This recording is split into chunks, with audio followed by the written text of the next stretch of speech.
Lo dice el pueblo. Continuamos con Lo dice el pueblo. Gracias por estar con nosotros en este jueves. Decía yo un ratito cuando anunciábamos el invitado del día de hoy, que es un invitado de lujo y que de verdad nos honra. Nos sentimos así. Tener a una persona joven, capacitada, abogado, político y ahora legislador del país. Está en todas las comisiones casi de la Cámara de Diputados. Decir que está en la Comisión Justicia, en la Comisión de Medio Ambiente, que yo sé que en ese él está contento de estar. También en la Comisión Permanente de Trabajo. ¿También? Sí, también. Tengo entendido que está en otras más que se me escapan, pero de verdad que es un honor tener aquí con nosotros en Lo dice el pueblo a José Horacio Rodríguez. Muchísimas gracias, Esmeralda y José, mi tocayo, por recibirme esta tarde, porque el honor es realmente mío. Yo estoy muy contento de visitar la ciudad corazón. Es una ciudad que me encanta, cada vez que vengo la disfruto mucho. Y nada, vamos a comenzar un poco a ver lo que dice el pueblo. José, sin dudas, cuando te eligieron, tú fuiste el que más sonaste en el país. No sé, hubo como una contentura generalizada por tu elección. Como, ¿a qué se debió eso? Bueno, yo creo que fue una campaña que la gente pudo ver cómo fue creciendo desde cero.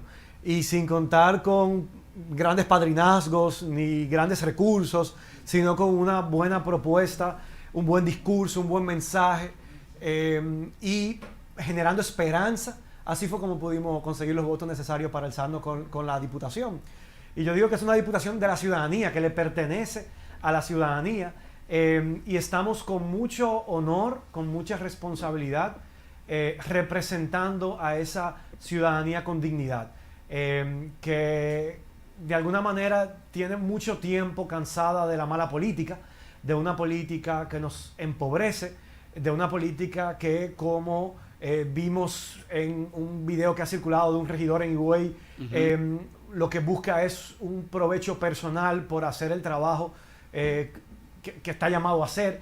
Y todo eso, yo creo que la gente buena de la República Dominicana, que es la mayoría, quiere dejarlo atrás, quiere superarlo. Y yo creo que de alguna manera mi candidatura representaba eso.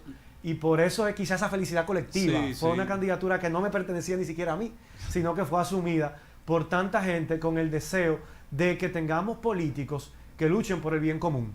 Y como ver hecho realidad ese primer pequeño paso en esa dirección, yo creo que motivó e inspiró a mucha gente. Y yo me siento sumamente satisfecho, complacido de ver cómo ese proceso permitió inspirar a muchos más jóvenes a participar en la política. Jóvenes que le tenían miedo quizá a lo sucio de la política, al desprestigio, o a veces se sienten intimidados por tener que enfrentar candidatos con grande cantidad de recursos, y el ver que nosotros pudimos hacerlo y resultar victoriosos haciéndolo, compitiendo con gente que tenían decenas de millones de mucho pesos, cuarto, que claro, ya estaban repitiendo en la posición, que eran mucho más conocidos, y en estructuras partidarias también tradicionales, hegemónicas, y que vean que a mí este muchachito fue y con el apoyo de la gente, con un buen discurso, con buena propuesta, quedó en el primer lugar. Y no cualquier muchachito, porque hay muchísimos muchachitos que hay, tal vez tú no lo vas a decir, pero yo lo voy a decir, que han ganado porque son hijos de políticos, no, porque sus padres estuvieron en ministerio y pusieron todo ese dinero a su favor de ellos y ganaron, y ahí están todavía. Provincias para allá, el hijo de legisladores. Amarante y el hijo del otro, ¿cómo se llama? De Andrés Bautista. Los dos ganaron con dinero. Tú fuiste el más votado. En la circunscripción 1. Exactamente, del Distrito Nacional. Porque en otras circunscripciones hubo candidatos. 17.676 votos tú obtuviste. Sin embargo, tú mismo dices que fue con el apoyo de la gente que te apoyaba hasta 1,000 pesos, 2,000 pesos, no fue con el apoyo de empresarios. ¿Tú no temiste en algún momento de no ganar, aún trabajando mucho, sabiendo tú mismo que había mucha persona de poder y más con otros temas que te voy a tratar, que sé que tú siempre has estado abierto a ellos? Claro que sí, fue mucha incertidumbre, pero en verdad nosotros confiamos mucho en el trabajo que realizamos, que fue un trabajo de todo un año, y fue un trabajo de contacto directo, de encuentros ciudadanos en casas, en hogares, hablando con la gente, hablando sobre cómo debiera ser la política en el país y qué nosotros podemos hacer para que eso se haga realidad. Entonces, ese contacto directo, cara a cara, día a día, semana tras semana, a lo largo de todo un año, yo creo que permitió que se encendiera una chispa. Y sí, en algún momento temí, sobre todo cuando inició la pandemia. Yo recuerdo Esmeralda, que yo hasta me puse, porque yo estaba dedicado a tiempo completo a ser candidato, y yo hasta me puse a buscar trabajo, porque yo dije, yo no puedo que pasen las elecciones y que yo tengo tantos meses dedicado a esto. ¿Qué voy a hacer? ¿Qué voy a hacer con mi vida? Y yo me acuerdo que yo incluso comencé a regar mi currículo, estamos hablando en abril, que estábamos todos trancados, pero yo dije, no, olvídate de eso, ya tú has llegado hasta aquí, vamos a seguir. Y bueno, todo salió bien por la gracia de Dios y de la gente que asumió como propia nuestra candidatura, y yo espero ahora en mi ejercicio legislativo estar a la altura de esas altas expectativas que nuestra candidatura pudo generar, trabajando, como tú dijiste, yo estoy en muchísimas comisiones, yo estoy aquí en Santiago, porque precisamente producto del COVID, la Cámara tuvo que dejar de sesionar durante la semana pasada y esta. De hecho, yo la semana pasada todavía estaba con COVID, tuve 2 semanas, y la anterior. Tú fuiste también Yo estuve entre los gran cerca de grupo. 20 diputados que estuvimos contagiados y más de 80 empleados. Pero como ya yo el miércoles de la semana pasada, ayer hice una semana, recibí mi prueba negativa, entonces el lunes se decidió una semana más de receso. Yo dije, esta es la oportunidad para yo salir un poquito del Congreso, donde estoy No, como... y Santiago, mucha gente, muchos jóvenes quisieran que tú pudieras ser en un momento candidato de aquí, de Santiago, porque de verdad Sería que un honor para mí. se identifican contigo. Pero aquí yo creo que hay buenos jóvenes y buenas jóvenes que pueden asumir una candidatura en circunstancias similares como yo la hice, defendiendo también esos temas y esas causas. Y para el 2024 yo creo que habrá muchas buenas ofertas. José, te voy a tutear porque es Sí, que sí, sí, es por un- favor, es un que me lío, se- honorable diputado. ¿Y qué? José, ¿tú estás de acuerdo que se obligue a vacunarse? Yo creo que nosotros tenemos que motivar a que todo el mundo se vacune, y aprovecho este canal para invitar a todo el mundo a que vaya a hacerlo a partir de generar confianza. ¿Cómo se genera confianza? Con información oportuna, con información veraz. Que la gente entienda que este es el resultado que alcanzaron los mejores científicos de la humanidad, del mundo. Estuvieron trabajando con todos los recursos a su disposición para poder poner a servicio de la humanidad estas vacunas que nos permitan superar la pandemia, y que es la única solución que podemos otra vez reactivar la economía, volver a abrazarnos, nuestra vida social y económica. Y esta es la única solución luego de un trabajo que nunca se había agotado. Todos los mejores científicos en todas las regiones y países del mundo estuvieron trabajando en poder generar estas vacunas que han sido probadas, testeadas y que se ha demostrado que permiten combatir la enfermedad, frenarla hasta poder volver a una nueva normalidad, sin imponer y sin obligar. Ya. Hay un tema que afecta a nivel mundial y que yo digo que con la pandemia ahora también se ha olvidado un poco, que es lo que tiene que ver con el calentamiento global, con la contaminación mundial. Y tú, cuando hacías campaña, tú siempre hablabas de este tema, de la ley que se ha propuesto aquí para desechos sólidos y todo esto. Y justamente me imagino que te sientes bendecido porque estás en la Comisión de Medio Ambiente. ¿Qué has podido hacer o qué tiene planificado hacer en esta comisión para que este proyecto de ley sea aceptado en un momento en la Cámara de Diputados y también en el Senado?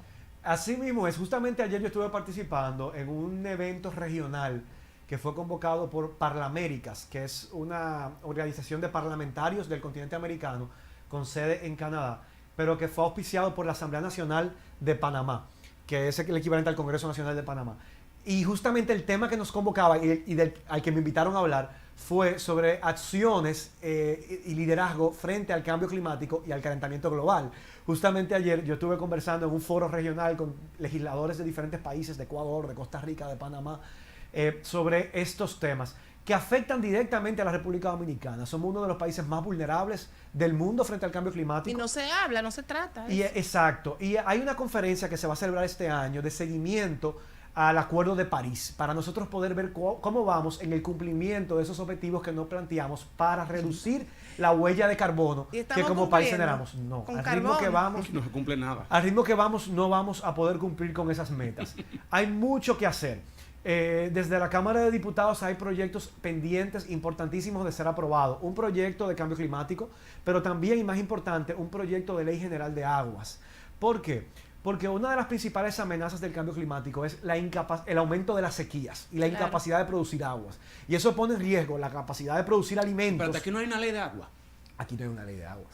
Tiene 20 años discutiendo. Y estamos peleando por el yaque del norte siempre. Que y se no hay una salvemos ley el de río. agua. ¿Y por qué no se ha podido aprobar esa ley de agua? Por los intereses económicos Ay. que quieren acceder a la privatización del agua. Y esa puja entre el reconocimiento del agua como un bien público de acceso, como un derecho humano de acceso público Claro, de todo el derecho, mundo, claro. y sectores que quieren privatizar el agua para poder entonces comercializarla y tener el control de su distribución. Y esa lucha de poder ha impedido que pueda aprobarse en la Cámara de Diputados ese importantísimo proyecto de ley. Buena noticia.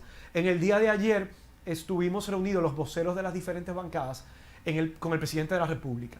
Y mostró su compromiso, y ese compromiso es importante porque él es el presidente de una bancada claro, que tiene mayoría en el Congreso, de que se tiene que dar salida a esa ley de agua, garantizándose el agua como un recurso que es un derecho humano de acceso público y universal.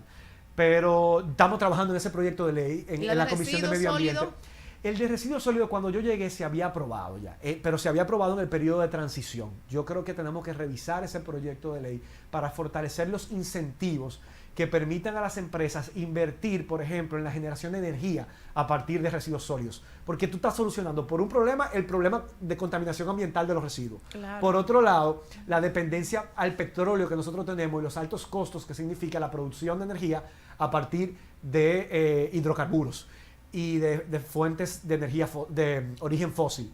Y además el impacto ambiental, porque eso va a contribuir a nosotros a reducir nuestra huella de carbono como país para desacelerar el curso del cambio climático, que al final tiene un impacto en mantener asegurada nuestra capacidad de producción de agua. O sea que por todos los lados ese proyecto tiene que ser revisado para que pueda fortalecer esos incentivos, porque ¿qué es lo que hemos encontrado? Que es lo que se aprobó no es realmente atractivo para que se puedan hacer las inversiones necesarias para producir energía a partir de los residuos que nosotros como país generamos, que es uno de los componentes de esa ley, entre muchos otros. O sea que yo creo que quizás sea importante introducir, pero otro reto que tenemos es que esa ley ahora se cumpla. Porque hay muchísimas leyes. Nosotros lo que No, más eso está tenemos lleno son de leyes. Y yo creo que una de las funciones, el Congreso se fija mucho en crear leyes, pero nosotros tenemos que concentrarnos más en fiscalizar, en vigilar y supervisar y asegurarnos que esas leyes que aprobamos en efecto se cumplan. Tú y se sabes que lleven a la muchas de realidad. esas mismas leyes no le convienen a muchos legisladores honorables de la Cámara de Diputados Eso y del pasa a Senado. veces. ¿Y cómo usted se hace en un Congreso que ha estado plagado de bandidos también? Y usted que viene con mente joven, sana, ¿usted cree que pueda adaptarse a ese trabajo dentro de la Cámara? Yo no quiero adaptarme, yo quiero cambiar esas malas prácticas, yo no me quiero adaptar a esas malas formas de hacer política. Yo lo que quisiera es poder que como generación nosotros lleguemos al Congreso, bueno, ya estamos en el Congreso, y podamos ir cambiando esas malas prácticas. Una de las cosas que yo hice recientemente, por ejemplo, fue no aceptar esos 300,000. fondos de 300,000 pesos para regalo de las madres. Yo prefiero que esos fondos se destinen a garantizar que si una dominicana o un dominicano no encuentra una cama, no encuentra oxígeno, se usen esos fondos para eso. Porque para eso es que tienen que estar. Es el rol que nosotros tenemos como diputados. También renunciaste al cofrecito, al barrilito. Bueno, en la Cámara de Diputados debo decir que no hay barrilito. Hay unos fondos de asistencia social que no administra el legislador, sino que dispone para que la Cámara de manera directa pueda entregar una ayuda. Pero la posición de Alianza País como partido es que los fondos que reciba el Congreso deben ser para las labores del Congreso, que son legislar, fiscalizar y representar. Así es. Y dentro de esas labores nosotros tenemos, por ejemplo, que aprobar el presupuesto nacional, que debe incluir partidas para garantizar los derechos y los servicios públicos a la ciudadanía, y que no dependan para acceder a esos derechos o servicios públicos que tenga que conocer un diputado para eso. Porque si es un derecho, debe estar garantizado, no importa si tú conoces o no a un diputado. Es algo que por el simple hecho de tú ser un ser humano de la República Dominicana te corresponde. La salud, la educación, el transporte, que es un servicio público de calidad, acceso a actividades culturales, deportivas. Eso no debe depender de que un diputado vaya a arreglar una cancha. Pero José, Es para conseguir los votos luego. Bueno, pero entonces eso es clientelismo. tú renunciaste a los 300,000, pero ¿a dónde van los 300,000 pesos que tú no quisiste? ¿Quién lo coge? ¿Qué se Bueno, hace? Dime. Eso forma parte del presupuesto de la Cámara, Ajá. que nosotros entendemos que se debe destinar a las labores de legislar, fiscalizar y O sea, representar. los chelitos tuyos, de que José Horacio no lo Pero quiso. es que no son míos, son del pueblo. Pero está bien, pero te Esos lo chelitos. asignaron. Está asignado. Oye, aunque tú no lo Pero yo cogieras, no lo tú te recibí. la lista. Sí. Y lo que nosotros tenemos es que recortar esos fondos que estamos hablando de, leí en la prensa, más de 50 millones de pesos. Claro, porque al final crea una situación de desigualdad. Sí. Porque el que quiera competir conmigo, que tiene todo el derecho a hacerlo en el 2024, ¿tú crees que es fácil competir con alguien que tiene 4 años con fondos públicos regalando cosas a la gente? Tú sabes que hay legisladores ¿Eso que es guardan... antidemocrático o no? Óyeme, hay legisladores que guardan las neveras y las estufas para la cuando campaña. llega la elección. Sí, lo guardan en almacenes. Claro. Sí, que di que para el pueblo, entonces hacen campaña con eso. Pero al final esos son fondos públicos que, de nuevo, tienen que estar destinados a garantizar servicios públicos de alta calidad para la gente. Eres de la sangre nueva en la política. Y mucha gente, muchos jóvenes te siguen y los adultos también por tu forma de pensar. Pero estás en un partido que siempre ha mantenido el mismo candidato a la presidencia. No es más de lo mismo Alianza País que los demás partidos que insisten en tener al mismo candidato a la presidencia. No es tiempo ya de que haya un relevo en este partido para las próximas elecciones. Yo creo que eso es algo que, bueno, debe decidir el partido. Para mí lo más importante es que las decisiones que se tomen de manera democrática. Yo siempre voy a defender eso. Si democráticamente eso es lo que la mayoría en el partido quiere, pues yo mismo voy a apoyarlo. Yo sí creo en la renovación como un principio democrático. Sí. Yo creo importantísimo que nosotros podamos ofrecerle alternativas atractivas al pueblo para que Alianza País siga creciendo. Yo creo que el liderazgo ético y moral del doctor Guillermo Moreno es un símbolo, yo creo, de la lucha contra la corrupción en la República Dominicana, y que tiene un capital político que es el principal capital político de Alianza País, Guillermo Moreno junto a Minuta Tavares Mirabal. Pero también creo que uno tiene que escuchar lo que quiere la gente para poder presentar una oferta que pueda despertar el entusiasmo y el voto de la gente en las urnas y que nos permita ir creciendo como alternativa política progresista en la República Dominicana, que lucha por los derechos de la gente, que lucha para combatir la desigualdad social, y que lo demuestra con sus oficiales electos. Yo no soy el único diputado de Alianza País, también tenemos el diputado nacional Pedro Martínez, que también ha asumido una actitud de dignidad y de coherencia con lo que han sido nuestros principios en su función legislativa durante estos meses. Y para mí es un orgullo poder trabajar a su lado. Así que nada, yo creo que la democracia dará respuesta a esa pregunta, Esmeralda, en los próximos años.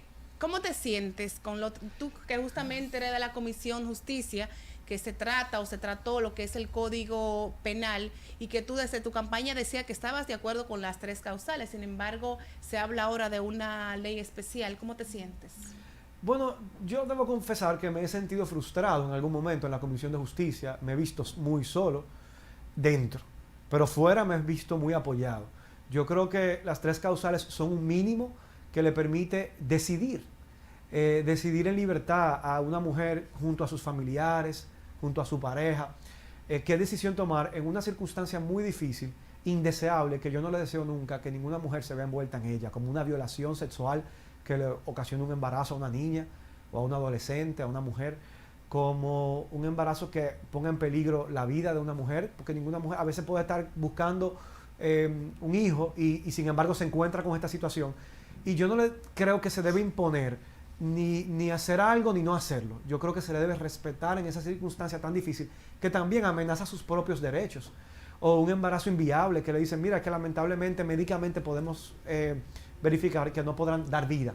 Yo tengo amigas que han pasado por eso, he visto lo que han sufrido, y ante ese sufrimiento, agregarle cárcel, yo creo que es injusto. Yo creo que se debe respetar su decisión, y que el Estado no debe, más bien debe apoyar la decisión que en esas 3 circunstancias una mujer tome. Y esa ha sido mi postura siempre, la defendí en la comisión y la defendí en el pleno a través de un informe disidente y la seguiré defendiendo donde me toque. Yo creo que una mujer es un sujeto de derechos. Tengo 3 hermanas que podrían verse en esa situación y no quisiera nunca juzgarla. O sea, falta más gente por meterlo preso del pasado gobierno todavía. Mucha. Sí. Claro.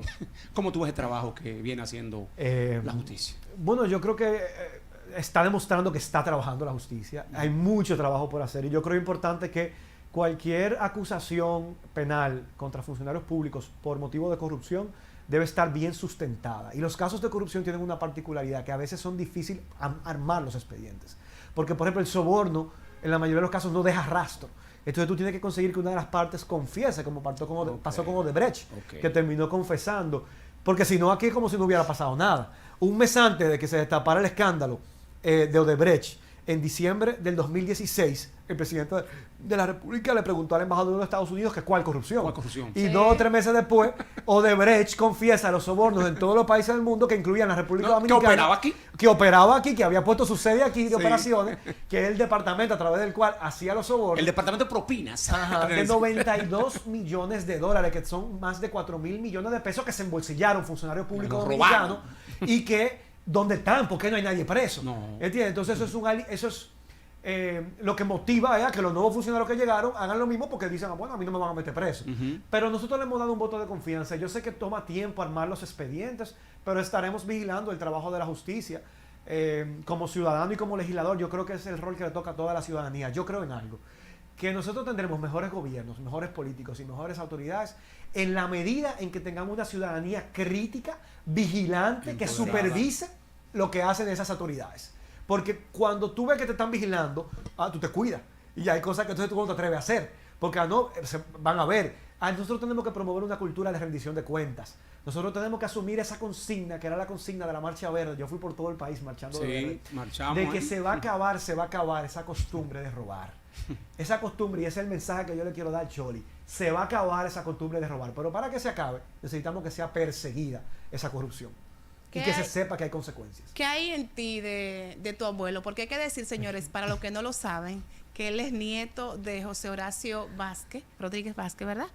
De la gesta del 14 de junio, para los que no saben, su papá también ha sido un defensor de los buenos derechos en el país. Diputado creo que también fue tu padre, si no me equivoco. Mi padre no. Pero ¿tuviste a alguien diputado? Bueno, cercano a mi familia. Está en la política. Mi tío estuvo casado con Minú Tavares, que sí fue diputada. Mi tío, el hermano de mi papá. Que fue una diputada, yo creo que una excelente diputada que tuvimos, sí. Que hizo muchos aportes dentro del Congreso Nacional y que de alguna manera ha sido para mí una inspiración. Que tú estabas en su partido. Sí, exacto. Yo inicio mi carrera política en Opción Democrática, que era el partido que Minú Tavares Mirabal presidía. Ella actualmente es la vicepresidenta de Alianza País. Mi abuelo, Esmeralda, como tú decías, ahora el próximo lunes se conmemora el 14 de junio. Y yo me crié desde que era un bebé yendo cada 14 de junio a rendir honor a esos más de 200 hombres que murieron en la expedición de Constanza, Maimón y Esperondo, sí. El 14 y 20 de junio de 1959, donde mi abuelo dio su vida. Mi abuelo paterno, que yo llevo su nombre. Por eso allá en Moca hay un club que se llama José Horacio Rodríguez, en La Vega, la avenida José Horacio Rodríguez, en honor a mi abuelo, que fue el comandante de la embarcación que venía por Maimón. Y esos son hombres que tuvieron dispuestos a dar lo más importante que tenían, que era su vida, para liberar al país del régimen que violaba derechos, que asesinaba, que perseguía, que mataba, que torturaba y que no permitía que nosotros podamos como país elegir libremente a nuestros gobernantes, porque era una dictadura.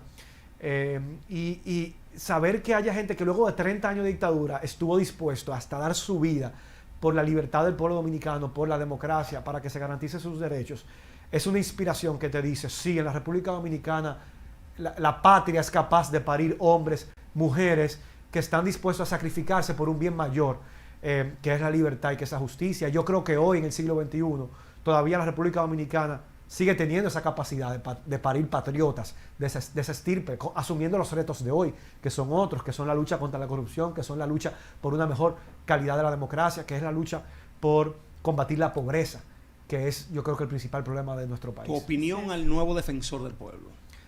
Bueno, justamente viniendo para acá en el carro le envié un mensaje a Pablo Ulloa de felicitaciones.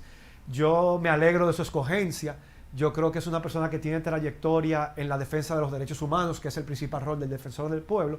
Y sobre todo destaco que de los 3 que pertenecían de la terna, es el único que, tal y como dice la ley, no tenía militancia partidaria. Las otras 2 alternativas eran militantes de partidos políticos y la ley es clara. La ley dice el defensor del pueblo no puede ser un militante de un partido político. Y yo creo que el Senado hizo una buena escogencia. Sí. Bueno, Horacio, yo sé que vas camino a Santo Domingo. Sí. Al Distrito Y Nacional. Allá el toque de queda, Sí. creo que es hasta las 9 de la noche. A las 9 hay que libre estar todo el mundo en su tránsito, casa, sí. Sí. Y él es un hombre que respeta eso. Sí. De verdad que nos sentimos contentos y orgullosos de que hayas compartido con nosotros esta tarde. Ojalá y tenerte nueva vez Sí, aquí en Lo sí. Dice el Cuenten Pueblo. conmigo. Cuando vengas a Santiago, cuenta con nosotros, y aquí hay un equipo que te sigue y apoya el buen trabajo que estás haciendo y que yo sé que quiere hacer más por nuestro país. Gracias por estar con nosotros. Muchísimas gracias a ustedes. Muchísimas Estamos a gracias. comerciales, volvemos con más.